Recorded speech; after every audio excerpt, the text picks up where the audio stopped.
kepada saya pribadi, untuk teman-teman semua, Tuhan boleh bersabda dan berfirman bahwa karena sesungguhnya aku ini mengasihi engkau, aku mengenal setiap isi hatimu dan sisi-sisi hidupmu.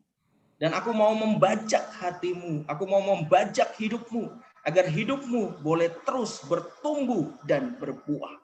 Di teman-teman yang terkasih, saya pikir ini sebuah message yang boleh saya sampaikan kepada teman-teman semua pada saat pujian dan penyembahan tadi, bahwa sungguh Tuhan mengenal siapa engkau, Tuhan mengenal isi hatimu, Tuhan mengenal hidupmu, dan Ia mau engkau terus bertumbuh, engkau terus berbuah. Jadi jangan pernah berhenti, jangan pernah menyerah. Kita akan masuk dalam setiap rahmat, berkat, dan kasih karunia Tuhan yang melimpah.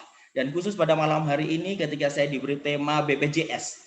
Jadi BPJS ini adalah berharap pada Yesus saja. Semoga nanti kita bisa mengupas isi dari kitab suci yang boleh saya ambil dari perikop Markus. Saya share screen dulu teman-teman yang terkasih, supaya kita bisa bersama-sama mendalami apa yang Yesus mau sebenarnya di dalam hidupmu dan hidupku pada malam hari ini. Sudah kelihatan? Ya, sudah tampil? Oke, baik. Teman-teman yang terkasih, pada malam hari ini saya bersyukur sekali lagi boleh ada di tengah-tengah teman-teman semua. Kita rileks saja, kita santai saja, kita ngobrol bersama, kita boleh mendalami firman Tuhan. Namun sebelumnya izinkan saya memperkenalkan diri sebentar. Nama saya Trifendi Leo, istri saya 1, anak saya 1. Dan saya bersyukur bahwa Tuhan boleh kasih kesempatan pada saya untuk melayani kaum muda sejak tahun 97 sampai dengan hari ini sebenarnya. Walaupun juga hari-hari ini saya dibawa oleh Tuhan untuk boleh melangkah ke komunitas yang lebih dewasa, yang lebih senior, untuk melayaninya bersama-sama. Dan saya merasakan ketika hadir di sini sebenarnya ini serasa reuni ya teman-teman. Saya merasa ini serasa reuni. Kenapa? Karena tadi saya lihat ada teman-teman kayak Sis Lucy, itu kelihatannya bukan orang Bali asli ya. Sis Lucy dari mana ya, Sis Lucy Maria? Aslinya mana ini? Halo? Sis Lucy Maria, kelihatannya dari Indonesia dari bagian Flores. timur ya? Ya, dari Flores. Dari Flores. Terus kemudian teman-teman ada dari Bali. Karena saya sendiri sebenarnya orang NTT. Saya dari Nusa Tenggara Timur. Saya itu lahirnya di Kupang. Ayah saya orang Flores.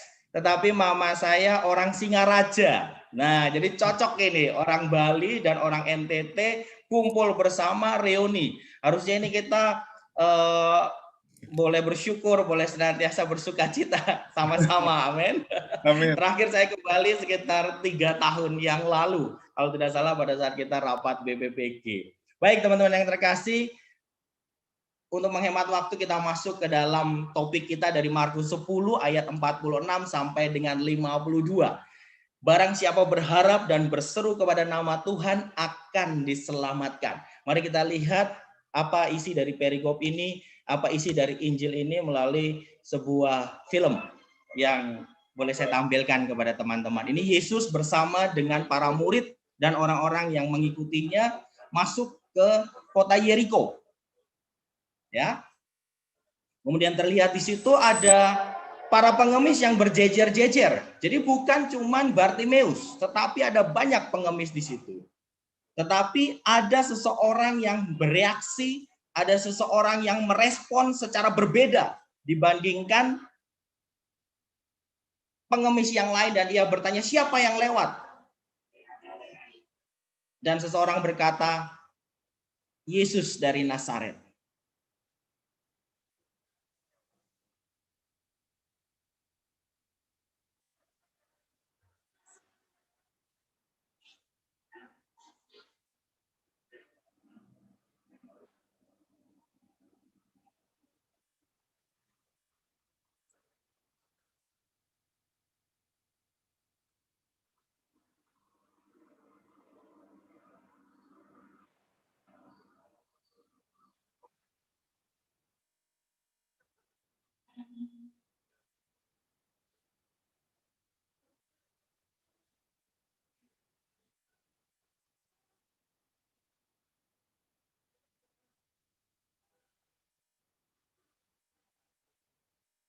Dan ketika Bartimeus sembuh, ia lalu bangkit berdiri dan ia mengikuti Yesus untuk masuk ke Yerusalem. Teman-teman yang terkasih, peristiwa penyembuhan Bartimeus ini terjadi di dekat kota Yeriko saat Yesus berjalan menuju Yerusalem. Hal ini terjadi ketika Yesus menanggapi seruan Bartimeus. Yesus berhenti, memanggil, bertanya, dan menyembuhkannya. Pada kesempatan ini izinkan saya berbagi sharing sedikit fitur singkat tentang kota Yeriko. Ya, Yeriko adalah kota tertua di dunia yang indah dan nyaman. Dikenal sebagai kota palem, kurma, dan berbagai jenis bunga, terletak di lembah Yordan yang subur.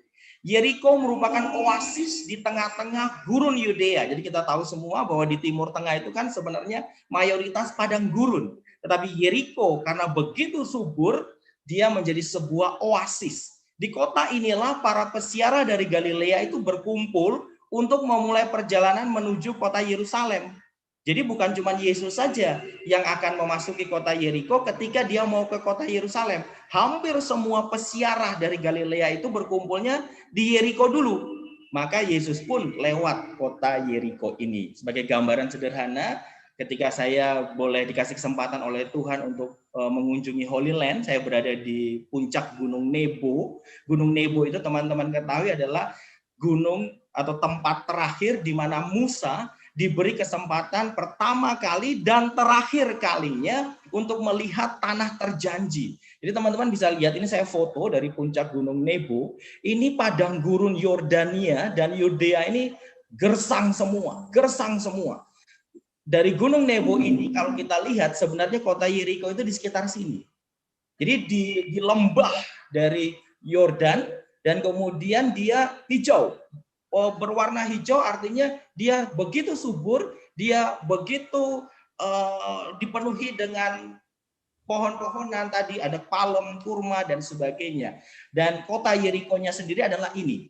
Ketika kami dari Gunung Nebo, kemudian kami melanjutkan perjalanan masuk ke Israel, itu pertama kali kita memasuki kota Yeriko.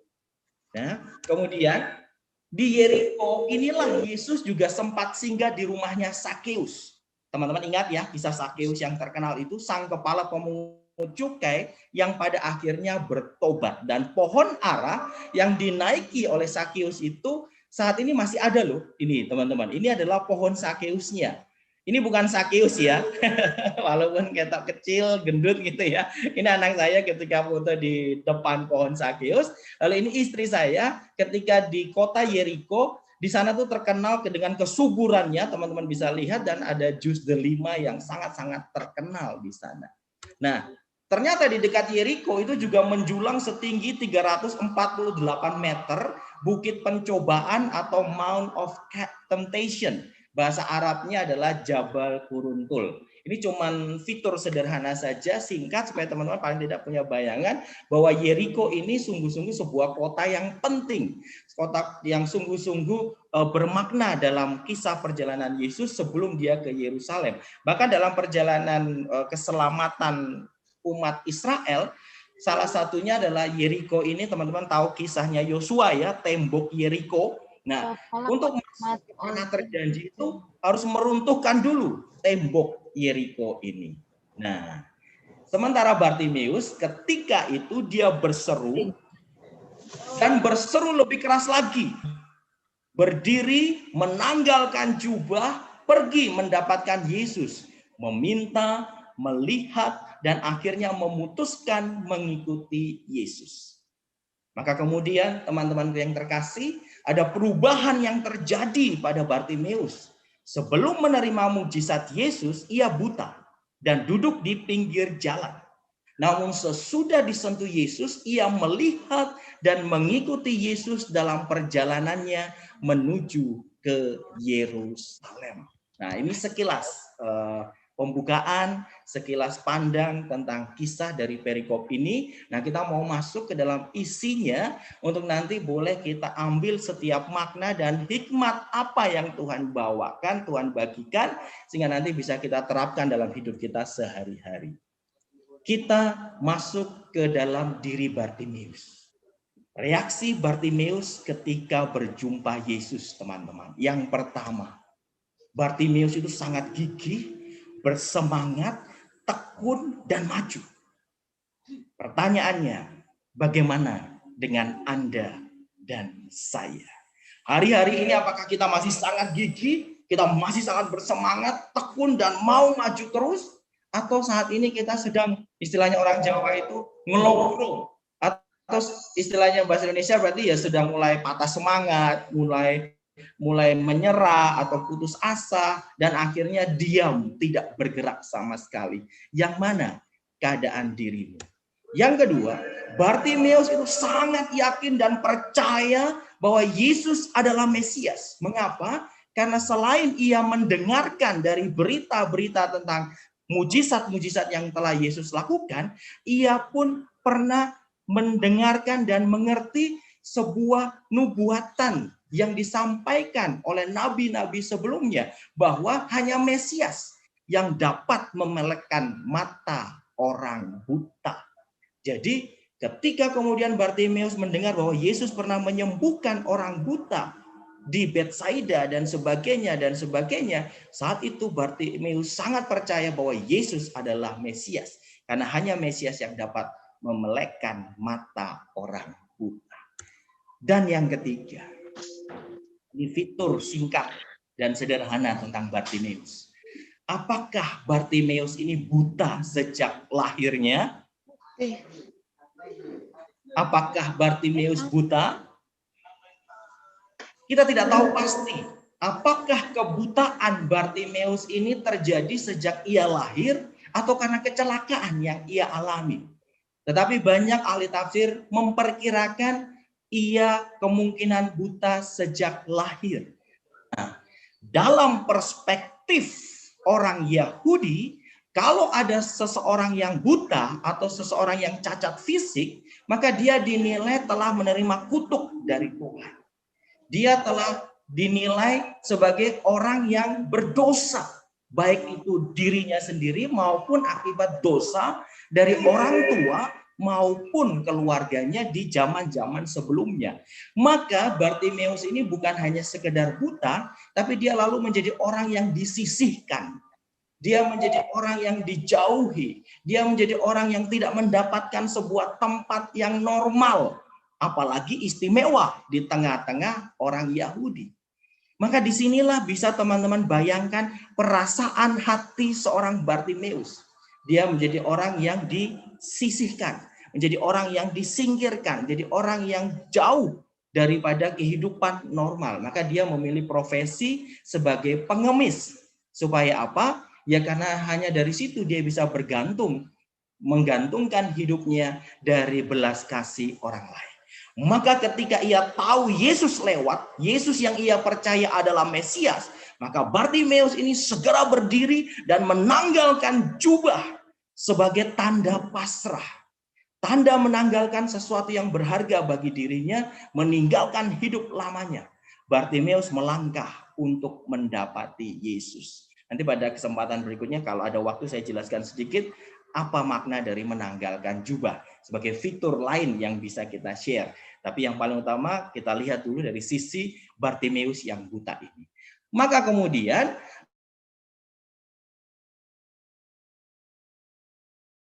Bartimeus meminta sesuatu yang paling, yaitu melihat Mesias. Karena ia dapat melihat Yesus lebih jelas, konkret, dan nyata. Nah, teman-temanku yang terkasih, dari 4 poin sederhana diri Bartimeus ini, kalau kita refleksikan diri kita berada pada posisi yang seperti apa? Kita saat ini sedang mengalami apa? Apakah kita juga berharap untuk bertemu dengan Yesus?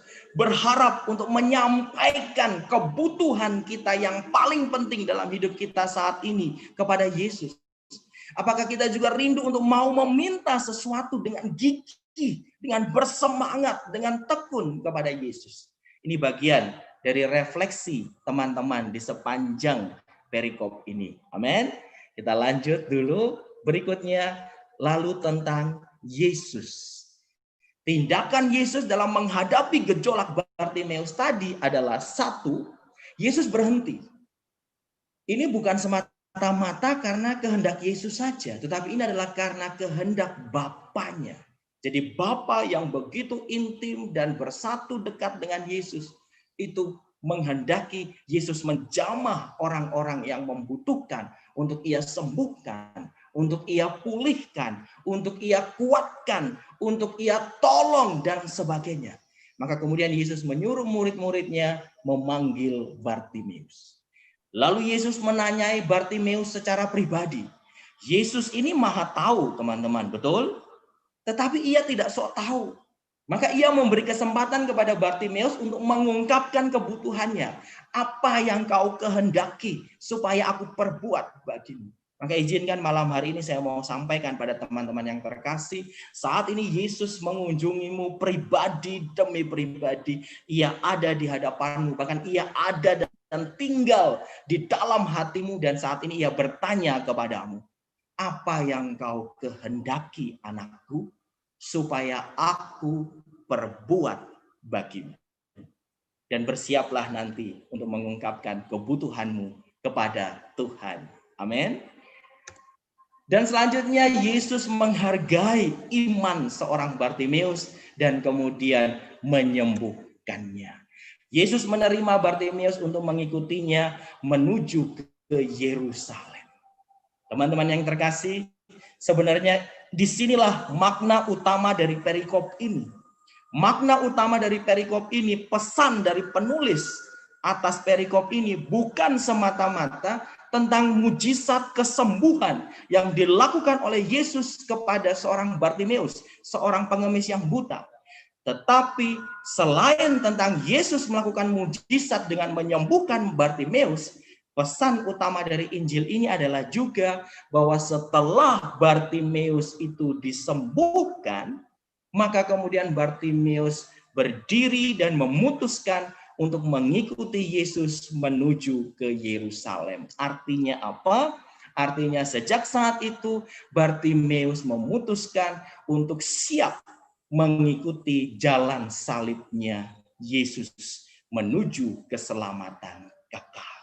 Nah, nanti kita akan bahas, kita akan lihat bagaimana tentang teologi salib yang ada di dalam gereja Katolik kita yang mungkin bisa saja berbeda dengan teologi kemakmuran atau beberapa pandangan dari saudara-saudara kita yang lainnya.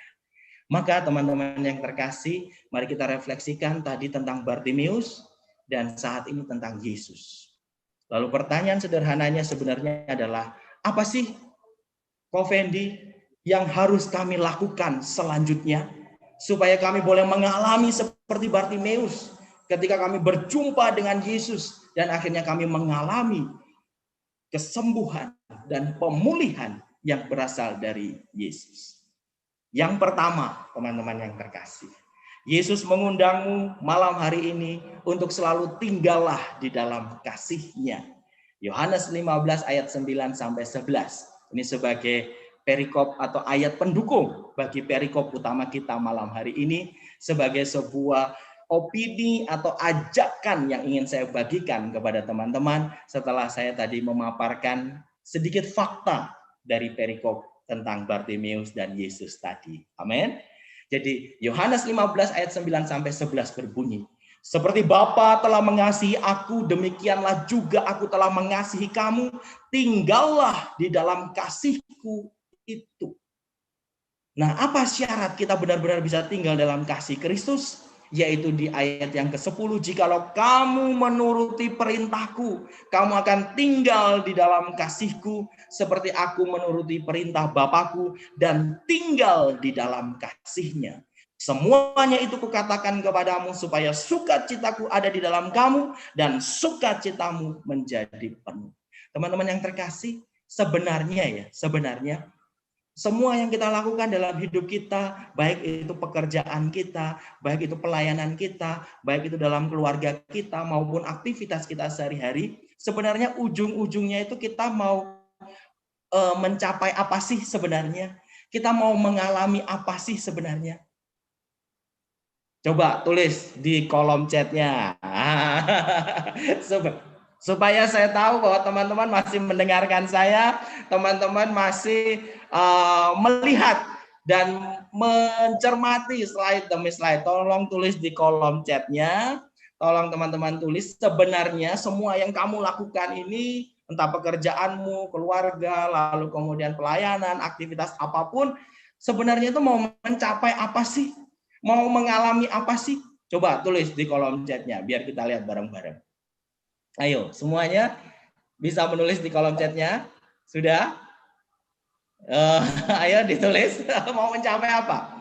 Apakah mau mencapai damai sejahtera? Apakah mau mencapai kebahagiaan? Apakah mau mencapai sukacita? Apakah mau memperoleh kenyamanan? Apakah mau memperoleh pemulihan? Apakah juga mau memperoleh keberhasilan dan kesuksesan secara materi dan sebagainya? Silakan, teman-teman boleh tulis di sana. Di Yohanes 15 ayat 11 sebenarnya, kalau kita mau jujur dengan hati kita, sebenarnya ini salah satu yang paling pokok yang ingin kita alami. Yaitu apa? Supaya hidup kita ini penuh dengan sukacita. Amin. Supaya hidup kita ini penuh dengan damai sejahtera dan kebahagiaan yang sejati. Entah nanti di dalam sukacita kita, di dalam semua berkat, di dalam semua keberhasilan, di dalam semua kesuksesan, kita tetap merasakan sukacita. Betul? Tetapi juga sekalipun di dalam badai pencobaan, di dalam setiap pergumulan dan masalah hidup, di dalam setiap jalan salib yang dipercayakan oleh Yesus kepada kita, jika kita tetap bisa bersukacita dalam jalan salib itu, maka itu sesuatu yang luar biasa. Dan itu hanya bisa terjadi kalau kita tinggal di dalam kasih-Nya. Amin. Nah, maka untuk tinggal di dalam kasih-Nya, saya bagi dua hal sederhana. Yang pertama adalah ekaristi dan adorasi. Walaupun hari-hari ini teman-teman kita sangat prihatin bahwa kita tidak bisa mengikuti misa secara langsung, secara fisik di gereja dan menerima komuni kudus secara jasmani. Tetapi kita bersyukur Tuhan adalah Allah yang setia dan Dia masih menyediakan ekaristi online kepada kita semua, serta Dia juga masih menyediakan komuni batin. Pertanyaannya, apakah hari-hari ini kita masih tetap semangat, masih tetap gigih, masih tetap tekun dan maju terus seperti Bartimeus yang ingin menjumpai Yesus, yang ingin mengalami kasih Yesus, yang ingin mengalami pemulihan dari Yesus dengan rajin hadir di ekaristi dan adorasi online yang sekarang tersedia di channel-channel YouTube yang ada di sebuah handphone kita. Atau sekarang kita lebih memilih untuk menjauhi itu semua karena kita bosan, karena kita jenuh, atau karena kita saat ini sedang diliputi dan tenggelam dalam masalah-masalah kita. Saya mengundang Anda malam hari ini, mari kita punya komitmen untuk tetap menghidupi ekaristi online dan adorasi online. Saat ini kalau di channel-channel YouTube ada beberapa kali adorasi yang dilaksanakan oleh channel YouTube-nya Suster-Suster Karmel atau Frater-Frater di Cikanyere. Saya beberapa kali ikut adorasi itu, sungguh-sungguh saya boleh mengalami kasih Tuhan yang besar. Saya boleh mengalami perjumpaan dengan Tuhan walaupun secara online, tetapi hati ini sungguh-sungguh boleh alami Yesus yang maha hadir itu. Begitu juga ketika ekaristi, saya terima komuni batin. Beberapa kali saya bisa tenggelam di dalam kasih-Nya, dalam keharuan. Kadang-kadang saya menitikan air mata karena saya rindu dengan Yesus di dalam komuni batin. Sebagaimana lagu yang sering dinyanyikan pada saat komuni batin itu. Karena inilah kasih itu. Bukan kita yang telah mengasihi Allah, tetapi Allah yang telah mengasihi kita. Maka resep pertama malam hari ini yang ingin saya bagikan ke teman-teman semua adalah ekaristi dan adorasi. Amin. Yang kedua, teman-teman jangan pernah meninggalkan yang namanya berdoa dan baca kitab suci. baik itu melalui doa rosario, doa koronka, kerahiman ilahi, melalui praise and worship, melalui Lectio Divina, dan lain-lain. Karena sungguh inilah sumber-sumber kekuatan kita, inilah sumber-sumber sukacita kita ketika kita boleh diizinkan mengalami hadirat Allah di dalam masa-masa yang sulit, masa-masa pandemi ini, teman-teman yang terkasih. Oleh karena itu, malam hari ini saya mau tegaskan lagi, Yesus itu mau menjadi tempat sampah bagimu. Dia rindu mendengarkan semua pergumulan dan kebutuhanmu, dan percayalah dia akan menjawabmu. Lakukanlah hal konkret untuk tinggal dalam kasih Tuhan ini. Yang pertama, keterbukaan pada Tuhan adalah awal pemulihan. Sebagaimana seorang Bartimeus, dia datang kepada Tuhan dan dia katakan, Tuhan, aku mau melihat. Bartimeus berseru kepadanya, dia menanggalkan jubah yang menyelimuti kita, yaitu jubah kenyamanan, jubah harga diri, jubah gengsinya sebagai seorang pribadi. Ada ahli tafsir lain mengatakan bahwa jubah ini sebenarnya adalah salah satu kekayaan yang dimiliki oleh seorang pengemis. Dan jubah ini sangat berharga dan penting bagi seorang pengemis tersebut. Mengapa? Karena sebagaimana Bartimeus dan pengemis-pengemis yang tadi ada di jalan di kota Yeriko itu, di pinggir jalan itu, selain mereka mungkin punya kotak-kotak atau kaleng-kaleng yang disodorkan kepada para pesiarah yang lewat situ supaya mereka mendapat sumbangan, sebenarnya sesekali mereka itu sering menggelar jubahnya itu di depan mereka dan meletakkan kaleng-kaleng atau tempat untuk dimasukkan uang sebagai sumbangan kasih bagi mereka itu di atas jubah mereka. Maka makna dari ketika Bartimeus menanggalkan jubah ini, artinya Bartimeus itu melepaskan hal yang paling penting dan berharga dalam hidupnya saat itu. Untuk apa? Untuk pergi mendapati Yesus, untuk menjumpai Yesus. Dan ia mendapatkan ganti yang lebih besar. Yaitu apa? Dia mengalami Yesus secara pribadi. Dan kemudian ia pun disembuhkan. Maka seperti Bartimeus, kita mau katakan, Tuhan, supaya aku dapat melihat, supaya aku disembuhkan dari kebutaan rohaniku hari-hari ini Tuhan. Kalau aku sedang putus asa, kalau aku sedang dalam kondisi mau menyerah, kalau saat ini sedang dipenuhi dengan persoalan dan pergumulan hidupku, dan semua itu membutakan mata rohaniku untuk melihat bahwa Engkau Allah yang hidup, Engkau Allah yang tetap mengasihiku. Tuhan, aku mau supaya aku dapat melihat. Amin. Nah, kita lihat film ini, bagaimana seseorang, mungkin teman-teman ada yang kenal, Nick Vujicic, bagaimana dia melangkah dari kebutaan rohaninya untuk kemudian dia dapat melihat dan akhirnya menjadikan hidupnya begitu berharga dan bermakna. Silakan.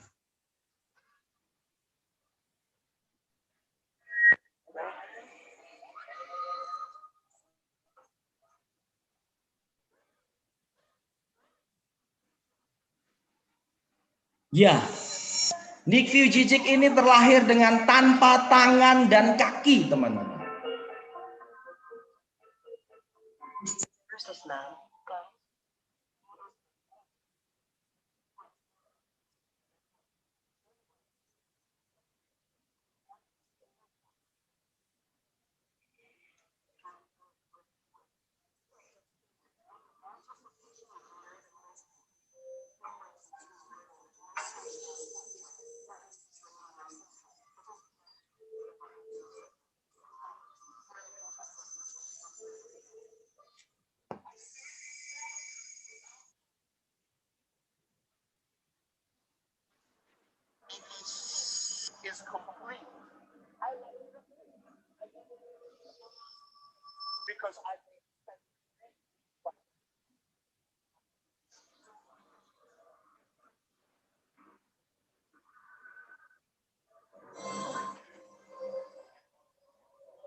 Ya, teman-temanku yang terkasih.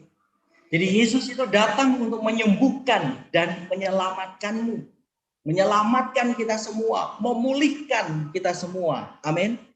Jadikan Yesus sebagai penolongmu dalam setiap masalahmu, pergumulan dan persoalan hidupmu, dalam setiap kesulitan dan aneka tantangan dalam hidupmu, dalam setiap pilihan dan keputusan penting dalam hidupmu. Teman-temanku yang terkasih, izinkan saya bertanya pada Anda masing-masing malam hari ini.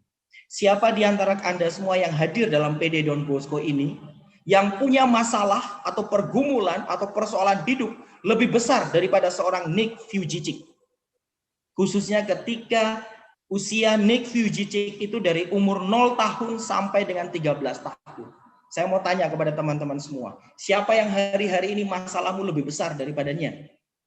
Teman-temanku yang terkasih, kita masih punya tangan, kita masih punya kaki, kita dilengkapi dengan anggota tubuh yang begitu sempurna. Bahkan hari-hari ini mungkin ada di antara kita yang masih punya pekerjaan, ada di antara kita yang masih bisa makan, ada di antara kita yang masih bisa melayani dan sebagainya.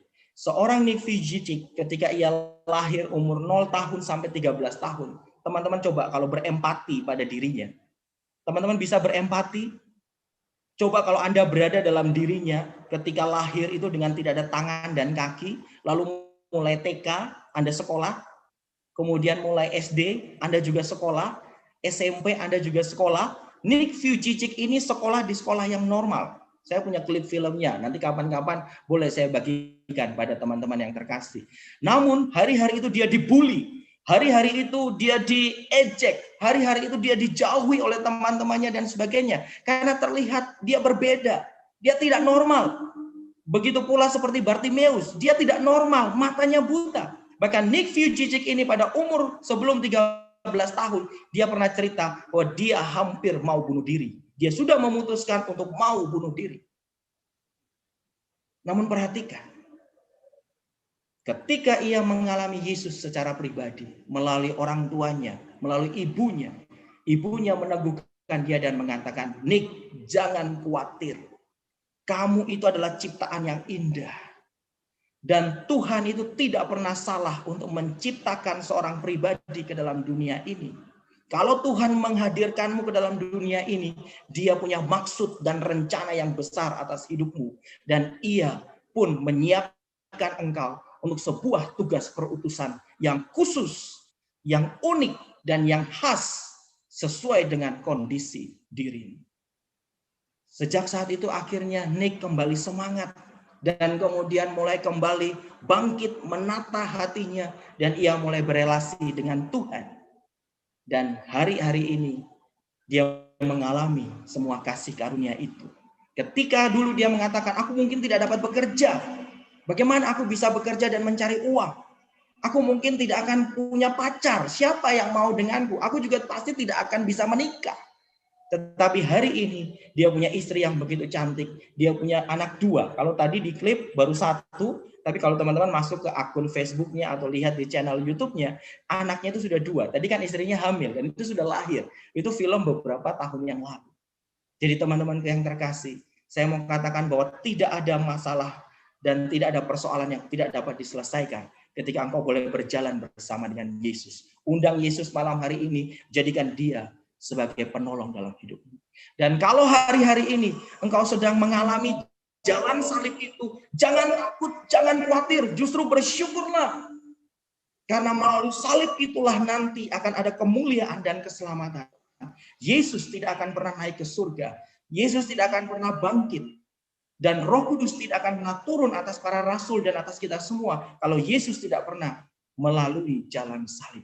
Maka hakikat dari hidup kita adalah jalan salib. Maka kalau hari-hari ini engkau sedang memikul salibmu, sedang memanggul salibmu, itu Tuhan izinkan engkau untuk menyangkal dirimu dan untuk bertumbuh bersamanya. Cari Yesus, alami Yesus. Apakah kemudian serta-merta semua akan berubah menjadi baik dan penuh dengan berkat, penuh dengan rezeki yang banyak, penuh dengan kelimpahan materi, baru itu tanda seseorang diberkati? Tidak. Di dalam gereja Katolik, ukuran seseorang diberkati bukan semata-mata dia adalah seorang yang kaya raya, bukan semata-mata dia adalah seorang yang sukses, bukan semata-mata dia adalah seorang yang berhasil dalam segala hal. Gereja Katolik memiliki pandangan. Justru seseorang itu sangat diberkati oleh Tuhan. Dia adalah orang yang sangat diberkati oleh Tuhan ketika ia tetap setia di dalam jalan salibnya. Ketika ia tetap taat di dalam jalan salibnya. Mungkin hidupnya tahun demi tahun alami penderitaan demi penderitaan.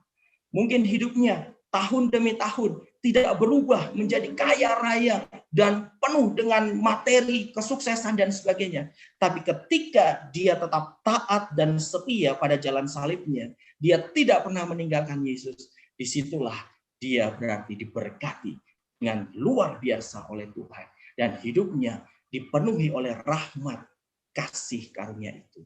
Karena orang yang bersyukur ketika ia kaya raya, ketika ia semua keadaan baik-baik saja, ketika ia sukses, ketika ia berhasil, itu gampang. Semua orang bisa bersyukur. Tetapi hanya orang-orang yang istimewa dalam arti diberkati oleh Tuhan karena rahmat yang ia miliki dari Tuhan, karena ia mau bersatu dengan Kristus. Sekalipun ia menderita, ia tetap bisa bersyukur dan bersukacita. Amin. Mari kita jalani hidup kita dengan makna iman yang sejati. Nah, yang kedua, teman-teman, mari menjadi pribadi yang positif dan fokus pada Yesus. Coba teman-teman baca ini dan cermati bahwa frustrasi dan stres itu dari pikiran negatif. Berpikir negatif tidak pernah menjadi cara yang baik dalam menangani situasi apapun. Kenyataannya, berpikir negatif akan membenamkan kita dalam tidak damai dan tidak bahagia. Maka kembalilah berpikir positif. Bertemanlah dengan orang-orang yang selalu berpikiran positif dan terlibatlah dengan kegiatan-kegiatan yang positif. Amin. Fokus ke Yesus. Malam hari ini saya mau ajak teman-teman untuk mari fokus ke Yesus, yaitu melalui apa? Anda harus punya kemauan dan mengakui keberadaanmu. Kalau engkau sakit, akui bahwa engkau sakit. Kalau saat ini engkau sedang kesulitan, akui yang engkau sedang kesulitan. Kalau saat ini engkau sedang punya persoalan dan pergumulan, akui itu di hadapan Tuhan, lalu berseru dan meminta kepadanya. Dan jangan berhenti, tapi teruslah berusaha. Karena beriman itu berarti percaya, dan itu adalah hal yang positif. Bagi orang-orang yang positif, dia tidak takut pada banyak orang, dia akan datang kepada Yesus. Bartimeus mengalami itu semua, teman-teman. Maka malam hari ini, semoga menjadi inspirasi dan peneguhan bagi kita. Sekalipun kita mengalami kesulitan dan pergumulan hidup, mari kita tetap berharap pada Yesus saja. Datang pada Yesus. Kenapa? Karena Yesus tergerak hatinya oleh karena belas kasihan. Sehingga Bartimeus alami perwujudan kasih Allah. Demikian juga denganmu dan denganku.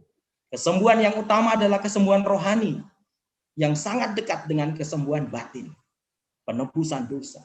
Maka selesai menyembuhkan, Yesus berkata, pergilah, imanmu telah menyelamatkanmu. Amin. Fokus ke Yesus adalah ketika kita datang pada Yesus, Yesus tanya, apa yang kau kehendaki supaya aku perbuat bagimu?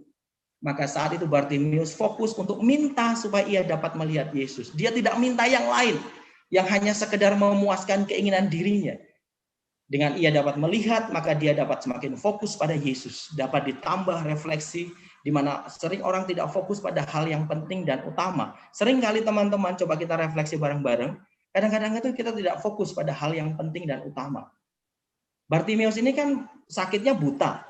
Nah, dia mintanya ya melihat supaya sembuh dari kebutaannya. Dia datang ke Yesus bukan untuk minta uang. Kadang-kadang kita justru meminta hal-hal yang bukan penting dan utama. Kita minta hal-hal yang sekunder. Dan yang paling utama akhirnya, Bartimeus pun tetap fokus pada Yesus dengan mengikutinya ke Yerusalem. Pergilah, melangkahlah. Mungkin memang persoalan tidak langsung terpecahkan saat itu. Tetapi sudah mulai berproses dari salib menuju pada keselamatan. Amin. Orang yang berpikir negatif itu seringkali bersikap curiga dan negatif terhadap orang-orang dan lingkungannya. Kemudian selalu mengeluh, tidak damai, selalu memikirkan akibat dan risiko, serta cenderung menjadi troublemaker. Tidak efektif, akhirnya hidupnya gagal. Tetapi orang yang berpikir positif, selalu gembira, sukacita, dan antusias dalam keadaan apapun, selalu damai, penuh dengan syukur, pengharapan, dan optimis. Dia mau maju, dia mau berkembang, dia mudah belajar, dan akhirnya hidupnya akan berbuah. Amin. Kita lihat contoh film terakhir dalam sesi ini. Seperti apakah dirimu? Positif atau negatif?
Yes, teman-temanku yang terkasih. Saya percaya di antara kita semua yang hadir di sini, tidak ada seorang pun yang lebih parah dari seorang Zul, betul? Kita semua dalam tanda petik jauh lebih baik, jauh lebih sempurna. Kita punya semua sumber daya yang dikaruniakan Tuhan, tangan, kaki, dan seterusnya. Maka sungguh merupakan satu hal yang perlu kita refleksikan. Kalau ternyata hidup kita saat ini tidak sesemangat Zul atau bahkan Nick Vujicic tadi. Ketika Zul menemukan tujuan, ia akhirnya fight every day. Ia akhirnya bertanding setiap hari.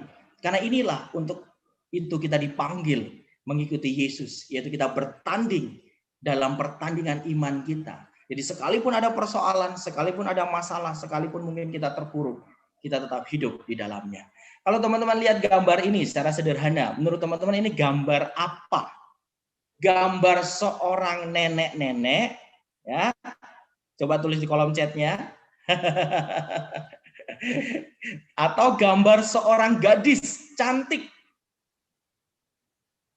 Coba, menurut teman-teman ini gambar apa? Ya, nanti bisa kita diskusikan kalau ada waktu. Ini gambar seorang nenek atau gambar seorang wanita cantik. Jadi kata kuncinya adalah selain kita benar-benar datang pada Yesus dan akhirnya kita fokus pada Yesus, mari kita punya pandangan yang benar. Kita boleh memilih mau melihat yang positif atau yang negatif.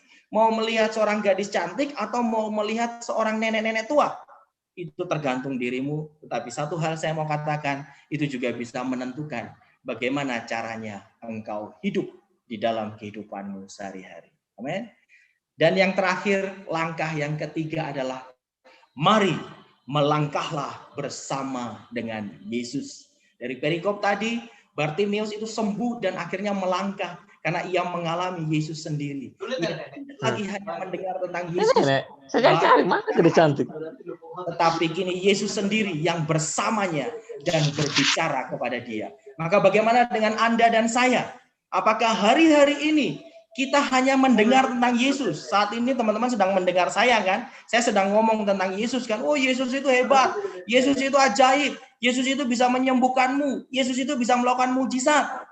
Nah, teman-teman mendengarkan tentang Yesus. Tetapi pertanyaannya, apakah mulai malam ini dan seterusnya teman-teman akan mengalami Yesus secara pribadi, mengalaminya sendiri, dan akhirnya hidup bersamanya, berbicara dengan Yesus, dan akhirnya menjadikan Yesus sebagai sahabat hidupmu. Itu akan menentukan bagaimana engkau hidup. Maka sekali lagi tanya Yesus kepada Bartimeus, apa yang kau kehendaki supaya aku perbuat bagimu? Dan Bartimeus menjawab, Rabuni, supaya aku dapat melihat. Bartimeus menjawab singkat dengan penuh iman dan tidak bertele-tele. Maka malam hari ini saya juga mengajak teman-teman datang kepada Yesus dan katakan pada Yesus sebagaimana Bartimeus, Tuhan, ini kerinduanku.